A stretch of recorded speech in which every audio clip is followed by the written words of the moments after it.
I'm here with sisters Julia and Julie, and we're going to be talking about angels because we're celebrating all things angels here in September. The Feast of the Archangels, followed by the Guardian Angels. So we had an interesting conversation, and I learned some new things. So tell me about every country having an angel. Well, there's guardian angels, not just of people, but also of countries and of situations, families. God makes sure that all of us are covered, not just individuals, but everybody is covered. That's great to hear. I love that joke about my guardian angel must be asleep at the switch, because I've been getting into so much trouble. But one of the things we talked about was people have these ideas of fluffy wings and pretty halos and all of that kind of thing.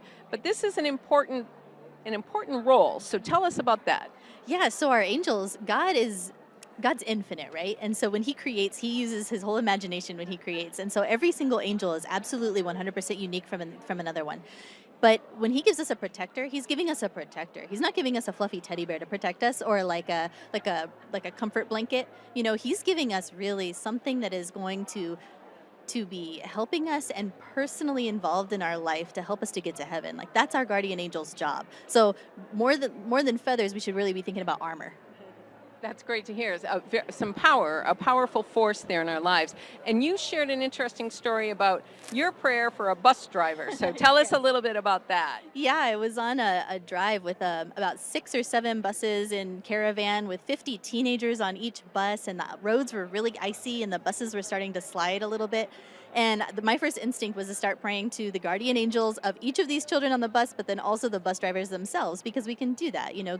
God provides them there for that purpose, and we got there safely You got where safely? Tell me. to the March for Life. To the March for Life. That's great.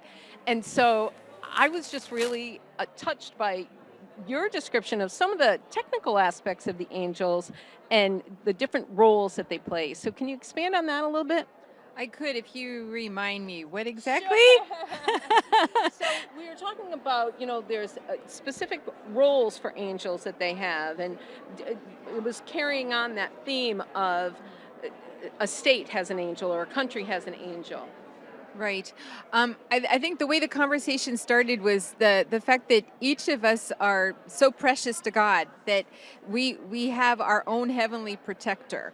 And this protector is with us from the moment of conception until we stand before God at the end of our life in heaven. And so his only job is us. That's how important we are to the Lord. So, and I think most of us aren't really even aware of his presence, but we are like, if there's 500 people in this room, there's 500 guardian angels in this room at the same time, Good thing though, when it comes to angels, it's like you could fit 1,000, 1,000,000 of them on the head of a pin because they don't have a body. So, but otherwise it'd be very crowded in here. But we are protected by these incredible warriors, and we have that protection at the drop of a hat, at the blink of an eye. We just have to call out. And actually, we have a sister that there's a short prayer, "Angel of God, my guardian dear."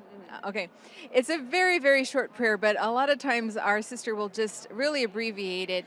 Angel of God, and he seems to get exactly what she means. And sometimes I just kind of abbreviate it even more and just say help. But they're there, and they're there just for you. And I think the more we remember that, the more we'll appreciate their help and protection, because it's powerful. I mean, skip the Secret Service agents, and that people we have really powerful beings, and to just so I'm sometimes in awe of the fact that he's there just for me. I am his job, and he makes it his work to get me to heaven. That's really what he's all Sure, about. And sure. I think just the thought of that should encourage a lot of people. Right, It yeah. really would. So it's not just that we're uniquely made, but our angel angels protector are is his also way, uniquely our made protector too. Yeah. warrior. Differently, like we're different creations, right? So humans don't go to heaven and become angels, Good point. right? And angels don't get their wings because of some bell ringing or something somewhere. It's angels are created separately from us. When we say in the creed that, all things visible and invisible, well, this is part of the invisible reality that exists in creation that God made. So It's a beautiful belief that we have, and just that knowledge that we have this mentor, if you will, that we don't always acknowledge. So as we celebrate the archangels and the guardian angels, how do you celebrate?